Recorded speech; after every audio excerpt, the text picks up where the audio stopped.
This episode is in response to the recent U.S. election.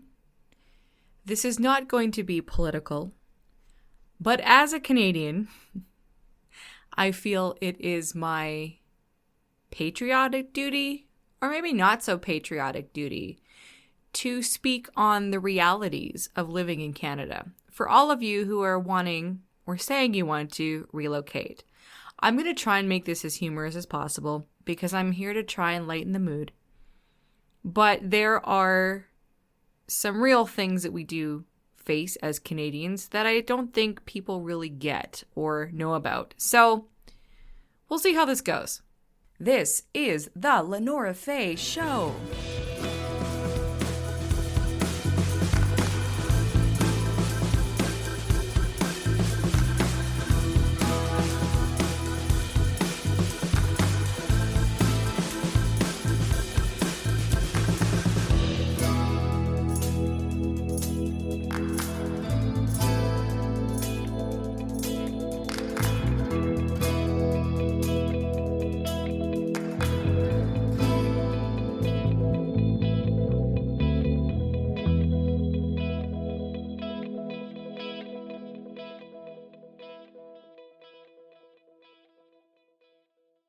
Welcome to this episode called As a Canadian, and there's going to be another part to that, but I haven't figured that out yet. I am your host, your Canadian host, your emotional support Canadian host, Lenora Faye. Now, I don't know where the term emotional support Canadian came from. It came into my awareness a few years ago when I was online doing a morning chat hosting thing that I did for a while. And someone, an American, had brought that term to my awareness, emotional support Canadian. So I've joked about it off and on over the years. I do reference myself as an emotional support Canadian. However, putting that into reality, I think that's coming back, that's karma. Because right now, I find myself in a position where many people are reaching out asking about moving to Canada because, well, in case some of you heard or didn't hear, the United States of America had an election recently. An important election. Well, I think all elections are important, but this one specifically. Now, for those of you and us who are not American, I am obviously not an American, that may not mean something to you. As a Canadian, well, it does have implications for sure, but I'm pretty sure most of the world was aware or watching to see what would happen, especially those of us who stand up for reproductive freedom. Now, the latest stats on my podcast show that the majority of listeners come from the US. A lot of them come from California, which makes me happy, but I'm very happy wherever you are, wherever you listen, I'm very happy that you're here. In response to the election results, I've been watching them, and this is not going to be, I'm not going to offer any political commentary. It may happen, but that's not my intention.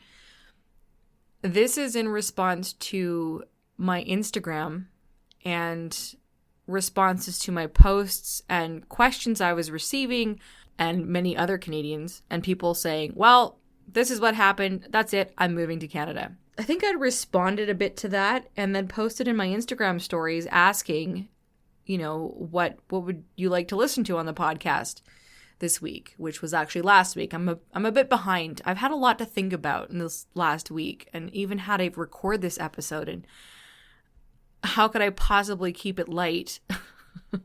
Because the majority of people wanted to listen to advice on how to live independently, how to move to the US or move to Canada, how to gain permanent residency. Well, I can't offer that advice. You have to go through your proper immigration channels. But here's the thing. Well, first of all, a lot of people got mad when I started saying what it was like to actually live in Canada and the realities of living in Canada and the realities of relocating to Canada. Like I have anything to do with immigration. It's hard. It's challenging. And even to live here. Look, I am born and raised in Canada and I'm not convinced I want to stay here. And this is why I'm a bit back and forth with wanting to be realistic, and I'm going to share the realities of living here and still not shatter anybody's dreams or my own of, living part-time in California. I understand people wanting to leave a place where you don't feel wanted, respected, seen, heard, or any of that stuff, right? It's very important.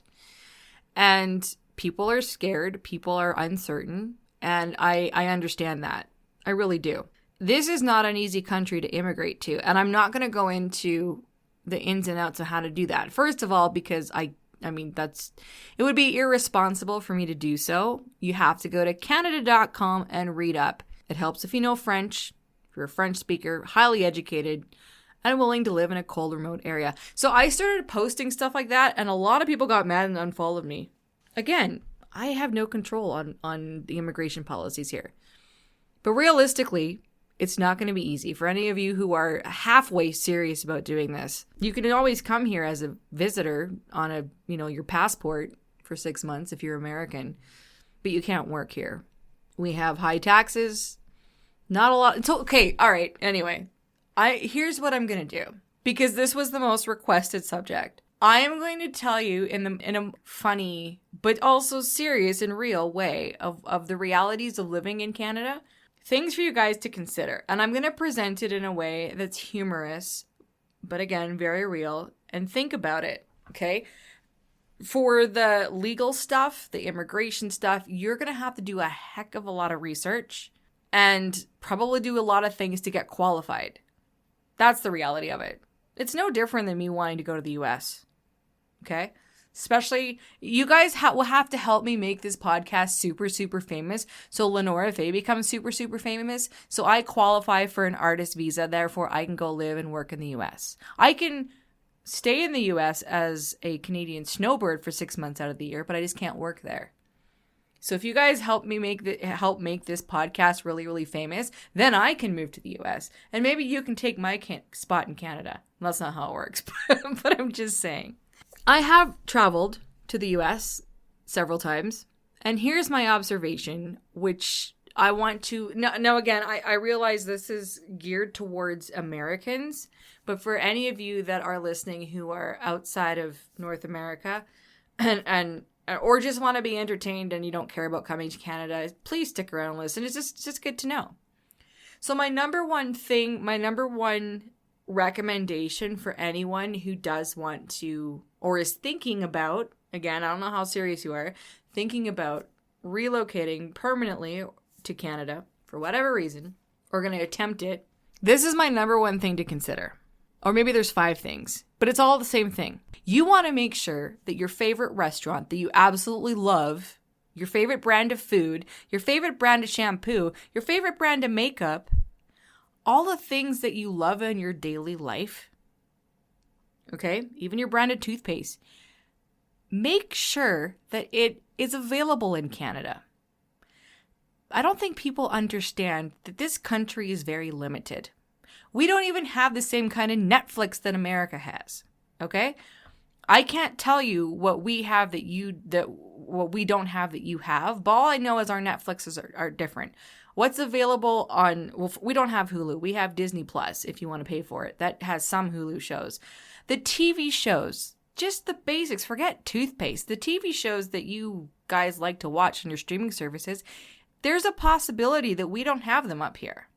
Okay, there's different rules and regulations for how much Canadian content. It's ridiculous. So this is probably maybe the most important thing, not the TV shows, but what you like in your daily life. Again, the kind of shampoo brand you like. Check to see if it's even available in Canada. And I don't even mean like sometimes you can't even get the same stuff. You can't get the same stuff on Amazon. I know that. And then shipping. Oh, gosh. This is one thing that I am enthralled with the U.S. You guys have so many options. And maybe this applies to European countries too. Bear with me if you're not American and listening to this. But you guys have so many options. I remember one of the times I went to San Francisco and I just going to Walgreens. We don't have Walgreens up here. I mean, you guys have so many things. I remember getting fudge M&Ms. They don't exist here. We have peanut and plain, and I think maybe occasionally caramel. And one time we had peanut butter. Like the sheer amount of options that Americans have, you have to be prepared to live on maybe a third, possibly a quarter of that here in Canada. Okay? Be prepared for a very different life. That includes the TV shows, the movies, the music, the Instagram in Canada is not the same as Instagram in the US. Have you considered that? Now, again, I said that I was making this lighthearted. You might think, oh yeah, whatever. You get healthcare and you're a pro-choice country. Yeah, fair enough. But there are a lot of things that day in, day out you have and may not even think of being important. But when suddenly it's not available here and probably never will be available here, that's going to be a bit jarring. As someone that loves to go to the US and just is like, it goes down, look, CVS, Ulta. We don't have any of that stuff here. We have a Shoppers Drug Mart and London Drugs, and I think that's it. And I live in a city of 1.7 million people. You know, it's crazy stuff. Like I walk into any drugstore. I really do like CVS and Walgreens. Those are, it's just such a novelty to me. Just the sheer amount of stuff and brands that you guys have. And yeah, a few things we probably have. Well, we have some. It's not like our shelves are bare. But again, what do you like? What do you like to put on your face? We do have Sephora. That's nice. At least in the bigger cities we do. But consider what you like. Even your restaurants. That's my number one, and seriously, my number one advice is to see if whatever you like to use, see if it's even available in Canada. If it's not, what are your shipping options? How much do you want to pay for that? That's the one of the biggest things. And again, your social media is not going to work the same way as it does here. Also, this new law that came into Canada where we can't, so anything owned by Meta, so Facebook, Instagram, for example, and now Google is partially like that.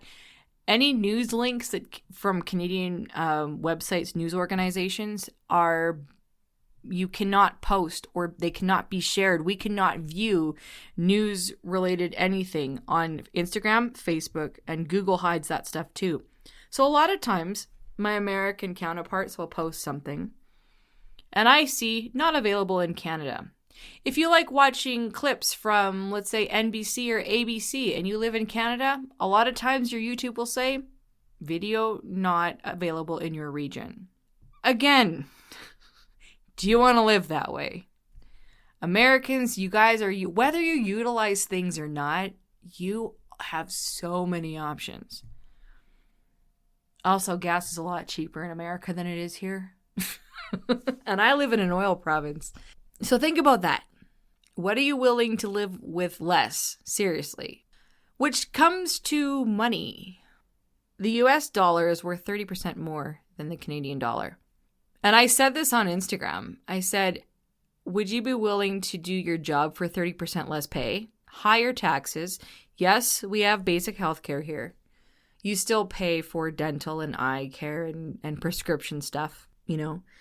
And American advertisements, again, I don't see them. We don't see them up here. Oh, if you watch the Super Bowl, you're going to be very disappointed because we don't get to see your Super Bowl ads.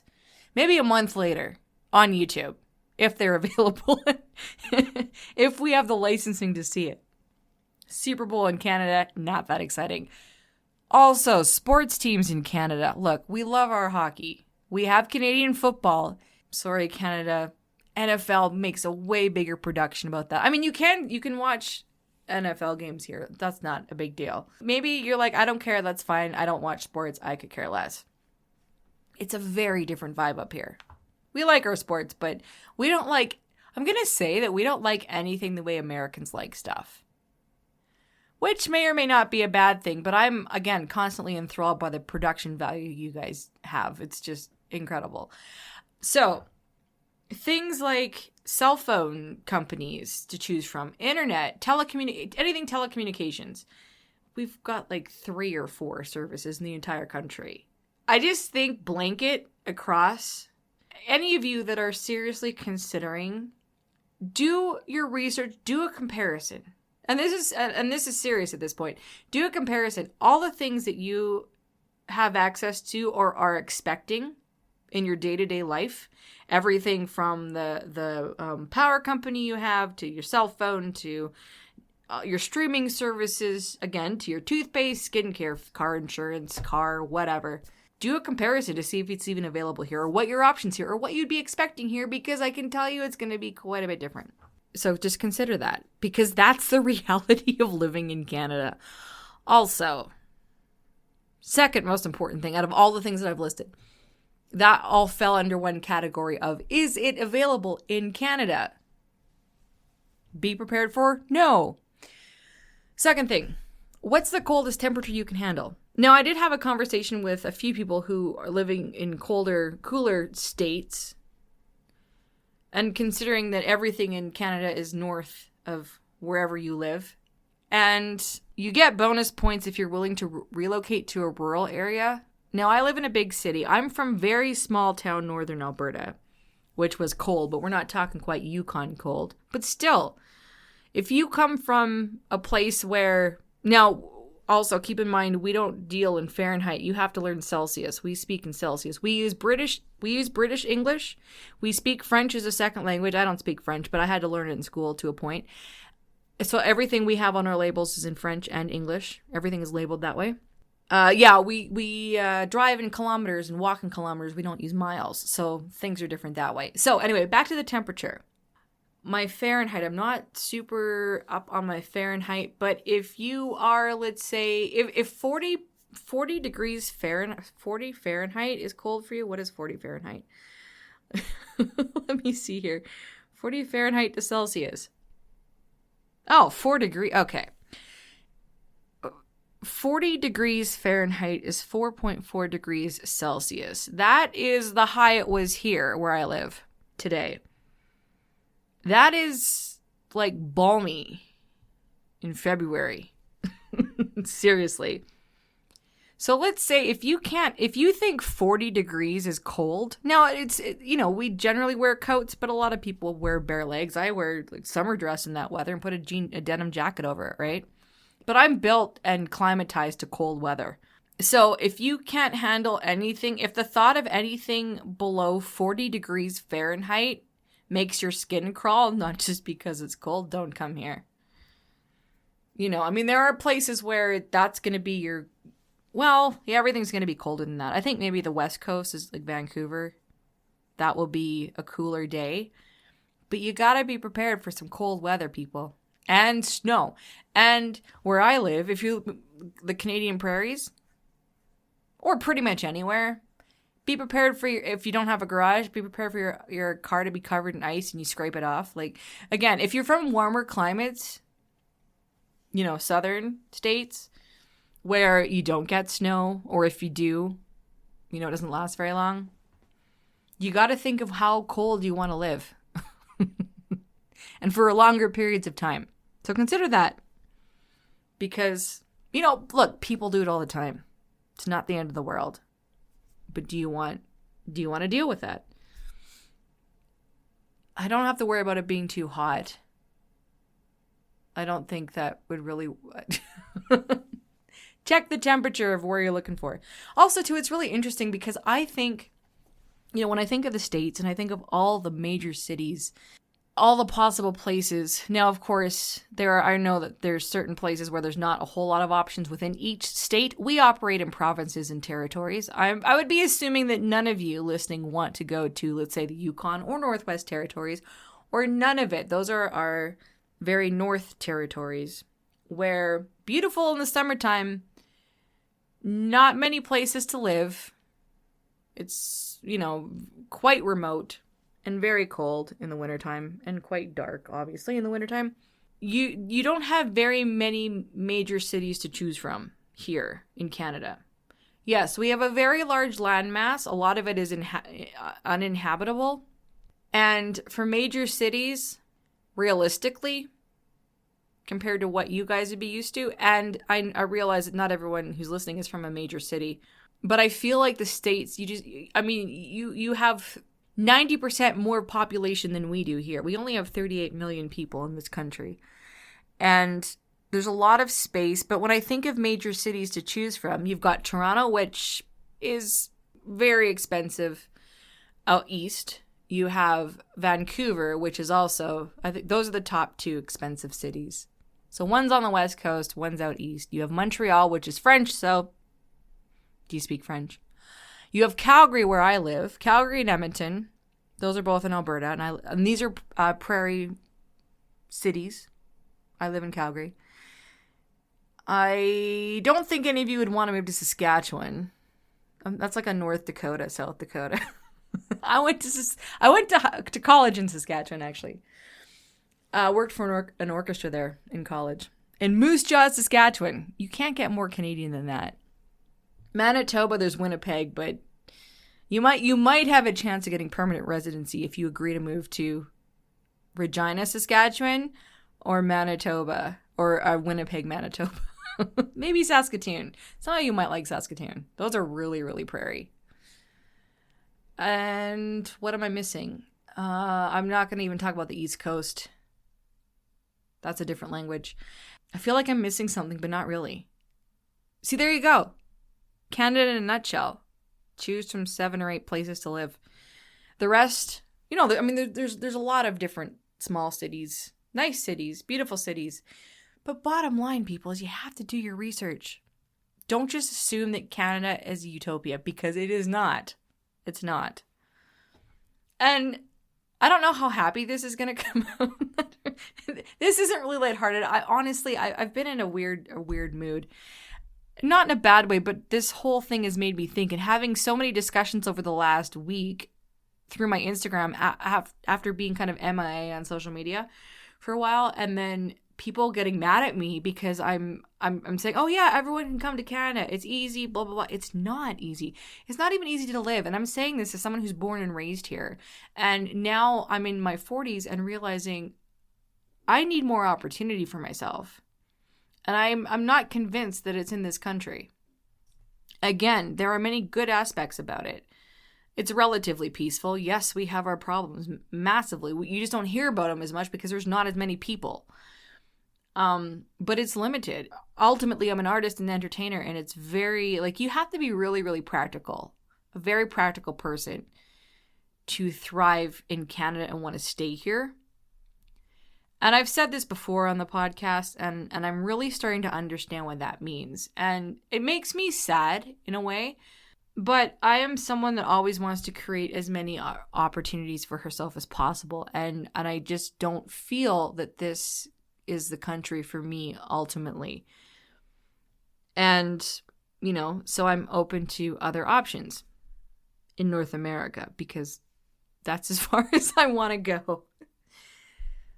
But at the same time, I understand the reason why people are wanting to leave. Understanding in my, again, from my Canadian perspective. I know most of you listening know me from the previous work I was doing, which was child-free advocacy. And while I still am an openly child-free person, that's not the focus of my content anymore. But because of how I've chosen to live my life, those issues, anything relevant to that, I will always be aware of, and I will always be openly supportive of being able to make such choices. And to live in a country where my rights are not being taken away. However, that doesn't mean we can turn a blind eye to people that want to have that changed. Certain people are emboldened by what happens in the US, and that does affect us. So it's always good to be vigilant. And at the same time, I say that as the solution, I don't think, is just to flee here, because that's not going to be a probable thing for most people. The reality is it is not easy living here, especially when you see people having opportunities that don't exist for you here. And I'm really not going to get specific about that, but I'm happy that I'm born and raised here and I've lived my life here. There have been many, many great things about it. When you do entrepreneurial ventures and you're self-employed, off and on throughout your life, it's nice to not have to, you pay for your extra benefits if you want it, but basic health care is covered. I have been hospitalized for a broken ankle and I didn't have a hospital. I was in 2 hospitals, all the major surgery, everything, no hospital bill. That is nice. I pay a lot in taxes for it, but that is a perk. Things like that. There are things that I don't feel I have to worry about versus, my American counterparts. Like I don't think about stuff like that. That is a privilege. There's also the limited opportunity for many things. And certain hair care brands that I've discovered since my travels in the US going, I can't even freaking get that here. Don't get me started on menthol cigarettes in the States that still exist. They're illegal all across Canada here. And again, I'm not someone that ever wants to crush anyone's hopes and dreams. But when we are talking about something big like packing up and fleeing somewhere as a North American to another North American place, because I will not speak for many people who are refugees. That's not an experience I have or can identify with on any way. People come here all the time. I'm just saying it's not easy. And for any American who's wanting to relocate here because you are very unhappy with the current situation, again, I can understand that. The reality is it's not going to be easy. And it's not easy living here. For some reason, I just couldn't sugarcoat that anymore, Again, I said, I don't regret, I can't say I couldn't regret being born here. I was born here. I don't know if I had a choice, but, this has been my life here. I'm just saying the more I understand about options and opportunities and what I feel I need to thrive as a human being going forward, I want more than what this country can give me. And so there was something about this last week, and even though it was an American election, technically not something I'm involved in, just seeing the online discourse and all the people I was talking to online and people questioning, how do I get here? What are my options? The reality is, I'm like, I don't know if you want to be here, That's and I think this gets into a point where there's no way for me to sugarcoat this, or I even feel a little bit heavy talking about it. But the reality is, we all have things in our life that we don't like to deal with, and we just want to run away from, or we're desperate to get out of the situation. We don't know what to do. And I always, just in my personal life, just try and make the best out of everything. And what can, you can't change what happened. A lot of times we feel like we're powerless to stand up for what is right or what we consider right. But ultimately, all we can do is make the best of whatever situation we are in and figure out how to make it to the best, make it work for us to the best of our ability. And a lot of times that is not a big thing. It's little tiny things. Just bringing it to personal experience as someone who's legit going, I want to build something that allows me to operate in the U.S., as a Canadian citizen, but can legally work in the U.S. And I don't have the education to qualify for some high position. I'd have to, ultimately, either I marry an American or I become famous enough where I qualify for an artist visa and can get work that way to be into the U.S. anyway, because that's how things work. So even I know the the challenges that I would face going there. And then that's also a whole different life. It's not just about picking up and going. Even if you are well connected and have money, that makes it easier, in my opinion. But at the same time, if you're super, super miserable where you are, we have to figure out how to do something with what we got to make us still feel like it's worth waking up in the morning and going on living. I don't know what that means for you, but we got to try. So I'm going to leave it at that for now with the whole moving to Canada thing, because again, I can't tell you how to do that. You got to go to the Canada.com immigration. Just be prepared. It's not easy at all. Nothing's impossible, but it's kind of daunting. Someone said how they wanted me to speak on how other countries are doing better in every way. Need to feel hope. Okay, so what I have to say to that I think every country does something better than another country, but not in every other way. Because I look at the US, for example. I love the options that exist in the US versus here. I think that's better. But at the same time, I like being able to go to a doctor. Although I still haven't found a doctor because our healthcare system is in crisis. I can go to a clinic and get seen, but I don't have a family doctor right now because mine left because the government wasn't treating them very well. So see, every country has problems. Well, the other thing too is Canada's part of the Commonwealth, and we have our own constitution. And again, it's only been in the last few years that I've started to really pay attention to this stuff because you learn about it in school, but so many people I speak with nowadays and people I've become friends with, they're all American, and I'm getting, and just listening to the ins and outs of your guys' daily life that I hear from all over, it's really fascinating. I think ultimately, here's the thing.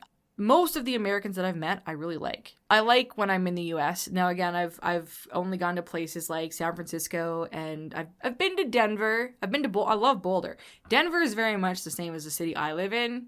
Colorado is pretty much Alberta, where I live, just, the American version, and our mountains are bigger. But I've been places like that, where I've been, like Vegas, Palm Springs. I've been more west. So keep in mind, those are the places that I go to. I feel completely at ease and at home and vibrant wherever I go. I like chatting with Americans. It's fun. I always have a great time. I'm a little bit biased that way. I think look, every country relies on a government. And I think all of us have opinions on government. So no matter where you go, you are going to find problems. Wherever you go, you're also going to find cool things. And I really can't speak for any other country because there are a lot of unhappy Canadians here. We're unhappy with the government. We're unhappy with carbon tax. We're unhappy with our politicians trying to make Canada seem very with it and woke regarding our climate policies, when, and this might be very political for me to say, our population is so frickin' small, I don't see how we're contributing to pollution. And yet, we're trying to be seen as like this really socially forward country. And in some ways we are. But people in Canada aren't happy. It's expensive, there's a lot of things happening here. So, yeah, we have abortion rights here. But there's a lot of things that Canadians are unhappy about. And if you move here, you would quickly become unhappy with them too. And I say that to make people feel better, that no matter where you live, there are going to be problems.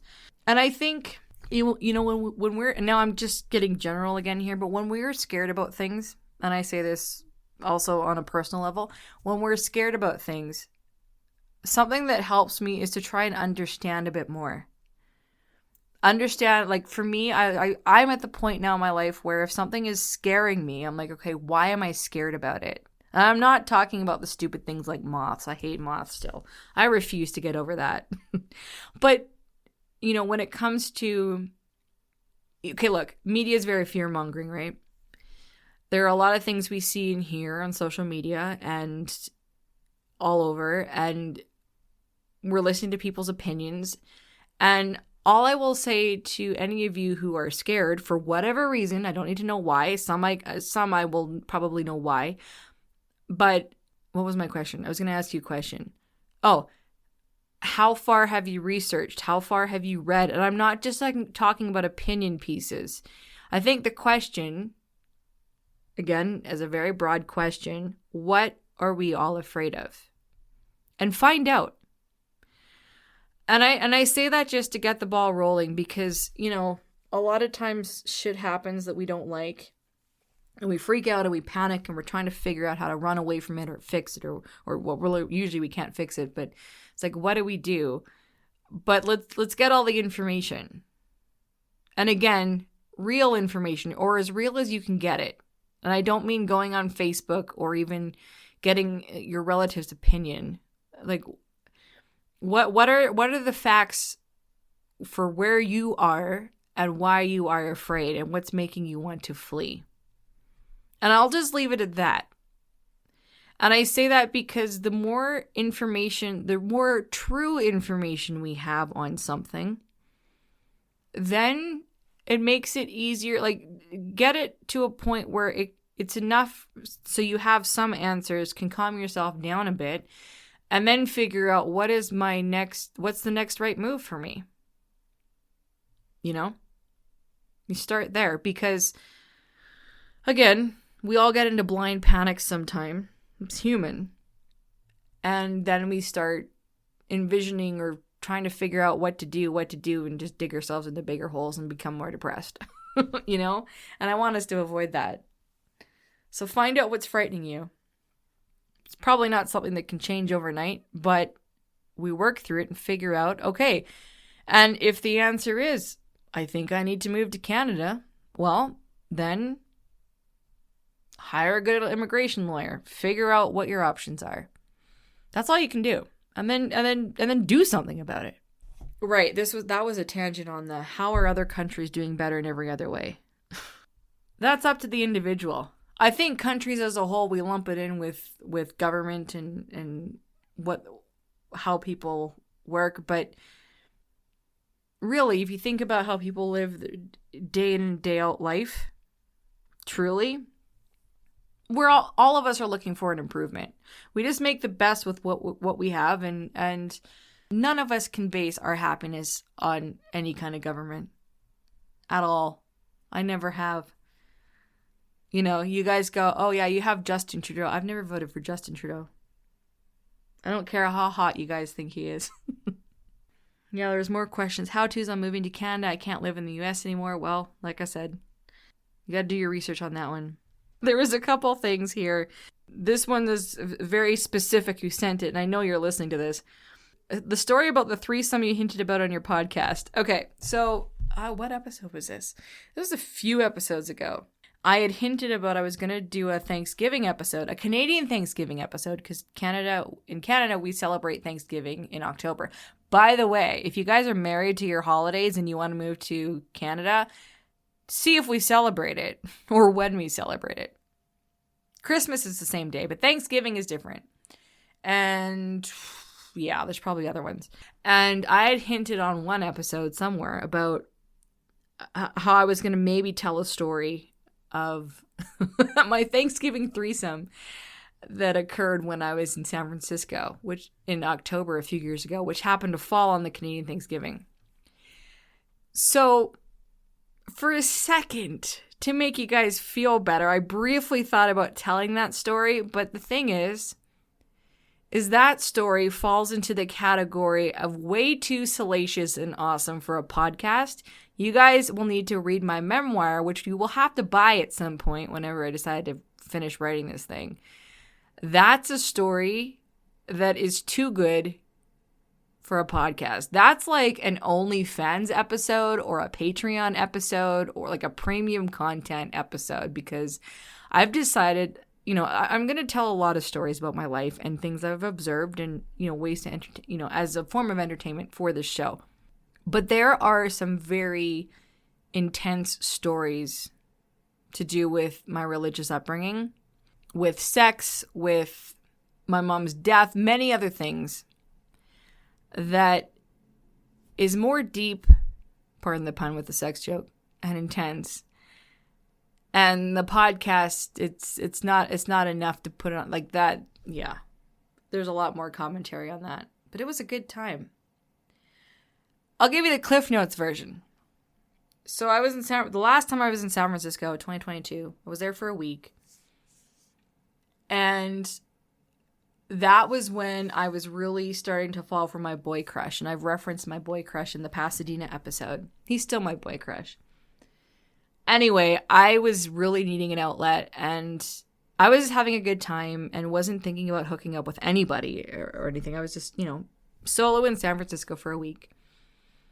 And went to this really nice bar down from where I was staying in Union Square. And there's a really, really nice bartender. Very cute, very kind eyes. But I wasn't thinking about anything, right? I was just there. And I very much a lightweight. But anyway, he was really, really nice. And I was chatting up with a girl who was staying beside me at the bar. And I was telling her about this boy crush that I had. And that is a story in itself. How my Colorado trip. Now that's also going to be for the memoir. Because this is actually a very long story. Bottom line. She's like, the bartender has been looking at you all night. I didn't even notice. I mean, he was friendly, but whatever. Bartenders are friendly. He, he was kind of flirty, but he was very sweet. And I liked that. He had very, very kind eyes. He's a big guy. Very cute. But I wasn't thinking about that. And I'm sorry, you have to be super intensely obvious and hit on me for me to even notice that you're hitting on me. I am so oblivious. I would probably still be a virgin because I am so oblivious to this shit. Anyway, so the, last call, and she's like, he's so into you. I'm like, really? And then I said to her, should I invite him back to my hotel suite? She's like, you're 40 years old. You can do whatever you want. Well, technically I was 39. I was a few months away from turning 40. I had never picked up anybody at a bar before. Like, yeah, my memoir is going to be amazing. There's going to be a lot of sex stories in here, but I'm still completely clueless. Anyway, so I invited him back, and he kept me company for a week. So yeah, that's the cliff. Oh, right. No, that's not the threesome part. My last night there was another guy at the bar, and he was very obvious. And I was like, yeah, whatever. And, playing along. And things happened. And things happened with him. And went back for the bartender, and things happened with him too. So yeah. That's the mild Cliff Notes version of my Thanksgiving threesome in San Francisco. It was a good time. Anyway, moving along. Okay, we had one more that I wanted to address. No, two more. I don't really know how to address this one. Someone asked for suggestions. Life lessons for independence. Honestly, it's a really good suggestion. I kind of think that's what this entire podcast episode. By the way, this is now 47 minutes at the time of this recording. I'm not sure how much I'm going to edit out to. But I feel like really talking to you guys today, so this might be an hour. So if you're still listening, thank you. Life lessons for independence. I honestly think that this entire podcast addresses that in one form or another. Because here's the thing. There are so many things to consider, like level of independence. I have my thoughts, my views on it, but it's so different for everybody what a life of independence means. Part of why I feel compelled to share my experiences is this is just me as a, pretty much a single person navigating life with what I've got, with what I know. And I'm constantly trying to develop more and gather more information, resources, what have you, right? And this is kind of the whole idea for the Lenora Faye Show and for what I'm writing about in my memoir as well. It's just opportunities, choices I've made, opportunities that have come from the choices I've made or because of the choices I've made, lack of opportunity, whatever. I think that's what a life of independence is. Now, this is probably not the answer that you're expecting, but in honesty, it all starts with mindset. I realize I've got a lot to do with my upbringing and where I'm from, and realizing now, 40 years later, that I live in a country of kind of limited opportunity. I thought I was living free and independent, but not really, not to where I feel I could be. And so what does that mean? How do I get to where I want to be, right? Like that's still developing for me. And I think at this point, a lot of it has to do with mindset. I am constantly working on my mindset. And I thought I had a pretty good mindset before. But when you realize that there's so much more available, but not in an obvious way. You have to figure out what works for you. It's just every day getting up and going, what am I feeling? What do I want to do? Or I don't know what I can do. Can I even do anything? But you just want to feel good and happy. And what does that mean? And how do you get there? And every day is different, like that. The independence, I think, has to start with your brain, your mind first. Because we can be told, oh, you'll be independent if you have this, and you can do this. That means you're independent. Well, that's somebody else telling you that you're independent, right? So I used to think I knew what independence was. I don't anymore. And I think of all the things that have happened in my life, how things have worked out. I could not have predicted any of this if I tried. So none of my life really feels planned or forced. It's just how it unfolded. And that's the thing.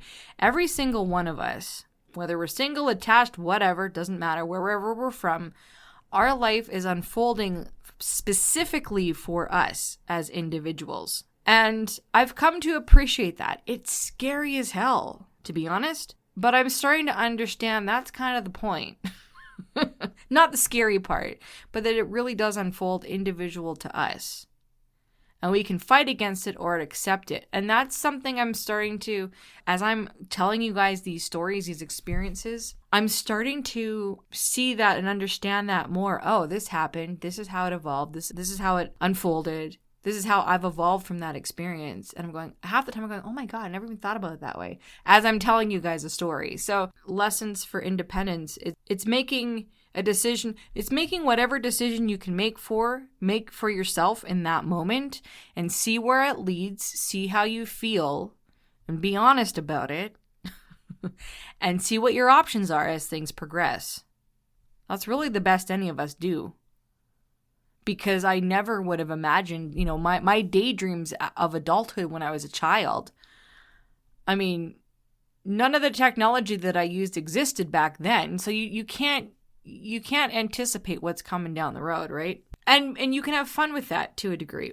Although I get that, we're all, life is always uncertain and some of us are more freaked out about it than others. So my intention with this show is to keep sharing stories with the suggestion. I'm going to keep in mind to add an element of independence of like how it helped me with mine or what I've learned or what I realize I'm lacking when it comes to independence. So thank you for that suggestion because I will definitely keep that in mind as I continue this podcast. And then the last one I wanted to mention, this one says, I know it's vague, but I feel like just good stories in general would help right now. Okay, so this podcast episode has kind of gone, I didn't really know where this was going. And I think this was probably like the most realness as far as my mood and just talking about certain realities as I've done on any of these episodes, even the broken ankle one, which was the very first one. When I go back and edit this, I'm going to listen to my inflection because I feel I'm speaking a bit, not weird, but not my normal podcast voice, but that's okay. You're getting an introspective, why can't I say that word right now? This version of Lenora Faye you're listening to is what happens when I really get in my head. When I think to myself, when I'm home alone, which is all the time, this is what I sound like. So this is the version you're getting today. So a feel-good story right now. What's that? Okay, let me think because I want to end on a good note. No, you're making me work for this. I might have to pause and think about something funny I could tell you. Just a feel-good story that would help. Because that's important. That's important. Okay, I'm going to pause this, think for a second. I will be right back. Okay, so you can't tell by how this was edited, but I was sitting here for about 5 minutes trying to think of a feel-good story. I didn't have one that came to mind specifically, and here's why. It's because what I experienced to feel good may not be of any use to you whatsoever. But something that did come to mind, because this is something I've had, and this goes back to the mindset that I was mentioning, like the importance of mindset earlier in this episode. Something that I've been really working on an inward journey working with is to really practice feeling happy and at ease and okay without needing something specific.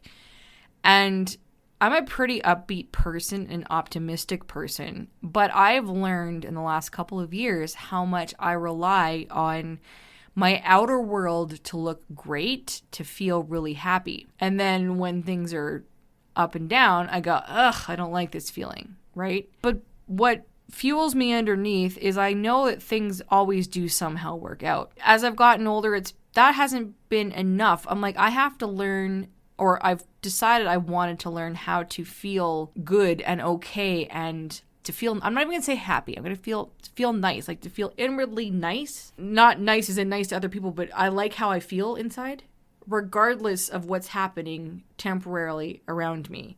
So I'm going to end with that, as in, let's try and figure out how to do that individually. Because right now, many of you are feeling really apprehensive, scared, nervous. You don't want to be where you are. And again, I totally understand that feeling, because in many ways, not because of where I live, although I'm kind of annoyed with that at the same time. Like, life is not perfect, and there's things that I want to fix and correct and be done with and never think about again, right?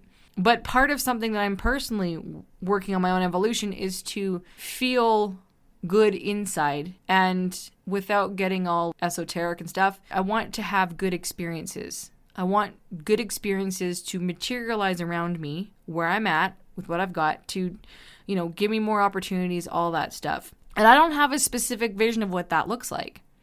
But what I do know is I want to feel good, and I want to feel good now. I don't want to wait until things happen to feel good. And that has been a challenge for me these last couple of years. It's so much easier when like 90% of your life is going right.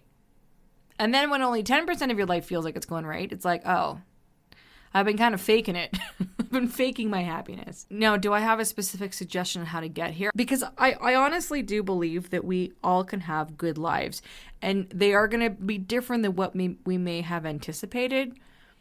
But ultimately, if we can feel nice inside, if inwardly we can feel good and okay, and you don't even have to label it as happy, but something that feels real inwardly. Again, peace might be a stretch right now, but the feeling like we're okay, all is well inwardly, and we are going to experience a life that is better than what we currently think we have, but we're not gonna feel miserable trying to make that happen. It's important to feel good as much as possible, but sometimes it's like, oh my gosh, you just can't feel good. It's just, you got 5 minutes in front of you, that's all you can think about, and you're just trying to get through the day. The feel-good stories, this sounds so cheesy, but at some point you have to learn how to be your own feel-good story before something outwardly good happens. Something that I have been doing for a while. Oh, this is something I used to do before I broke my ankle, and then I stopped doing this. But I should bring it back again.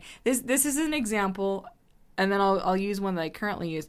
I used to wake up every morning and wiggle my fingers and my toes. And I was going, okay, everything's moving, great. And that just made me feel tingly and good. And then that would start the day. So, now I've got chronic ankle injury. I can still wake up and wiggle my fingers and my toes, but it's a little more of a chore. So I do it, but when I wake up or when I'm going to sleep, regardless of what the day has been, I really like the feel of my sheets, like my bed, my blankets, and my pillow. I feel really safe and secure in my bed. And the feeling that happens inside is a very nice feeling. I'm not like ecstatic because I'm probably trying to fall asleep or I'm just waking up, but I feel good, I feel nice. That's ultimately the feeling that I want, regardless of what it is. Whether I'm eating something I like, or with friends, or talking to family, or let's say all my dreams come true in a minute, whatever. It's that feeling. It's not the overly excited feeling. It's the nice feeling. It's there's a calm. There's a moment of everything is perfect without the hyper sensation of it, right? I'm just going to use that as an example of be your own feel good story. Sometimes I like going and reading success stories or listening to success podcast episodes for business. That's what I usually listen to. And that's my kind of feel good story, is a business success podcast episode. That might not do it for you. But again, that's someone else's external success, which is good. It's important. You want to feel inspired. But I'd like to bring it inwardly a bit more because I feel that's what's coming to mind right now. It's something that's with you all the time. But that takes work. And I say that as someone, like, I have been actively practicing this, especially this year. Having worked through a bunch of anxiety last year and it carrying over this year, but now mostly through that. But really, really focusing on just the little things that make me feel a certain way. And then me just hanging on to that feeling, going, oh, I like this feeling. And then dealing with whatever I need to deal with, but still trying to maintain that feeling. It's practice. It's just like learning to play an instrument, of which I know how to play too. Ultimately, I think that's the point because, we're all dealing with something and we're working through it. And again, like I said, many of you are feeling nervous and scared about things. I think it's really up to us individually to figure out how to feel okay inside as we work through all the shit that we're going through outside. That's a bit of a tall order, I realize, but that's all I got at the moment. That's something that I've been personally working on, still work on it. I, plan on doing it every single day just because that's the only certainty that I have in life, is that I can cultivate a nice feeling within myself, and there are times where my outer life is peaceful for the day or for the weekend. And then sometimes it's chaotic for whatever reasons. And I got to keep working through that. After coming through a bout of anxiety, which I'd never had before, to now feeling nice inside. And it's been a shit ton of inner work. And I realize it's going to be like a constant inner work to maintain that. It is worth it. If you get it for 3 minutes, celebrate that. And then find whatever else feel-good stories online. That stuff all helps. But we want to be our own feel-good story. And I don't mean because our outer world has to be perfect. Just start with feeling good inside, even just for a minute. And then grow it. It's practice. But as someone that's practicing that, it's making the days nicer. And motivating me to go, okay, what opportunities do I want for myself? But not going after those opportunities or creating those opportunities from a sense of panic.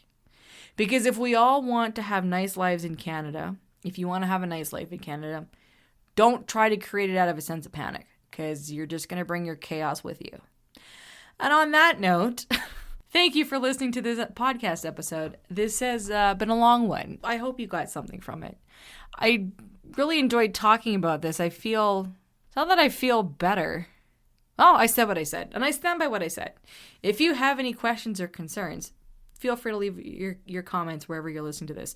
So, again, thank you for listening. I really appreciate it. I appreciate the input that I've been getting over the last little bit. And if you follow me on Instagram, you're more than welcome to DM me there. I am on Instagram at @IamLenoraFaye. If you are listening to this on Spotify or Apple, and if you feel so inclined, please leave a rating. 5-star rating really helps get the word out there, because you remember, we have to get Lenora Faye famous so she can get artist visa in the US. And let's see. If you're listening on YouTube, because I know some of you are, you can also leave comments there too if you want to interact with the podcast. You can leave comments on Spotify now. Apple, I'm not sure. And I know this is going on other apps as well. Wherever you can, if you want to leave a comment, I will receive it somewhere along the line. But thank you so much for supporting the show. You can also donate to the podcast. There will be a link in the show notes. And of course, feel free to share this podcast with whoever you feel inclined to share with. And we will chat, maybe shorter, but we will chat in the next episode.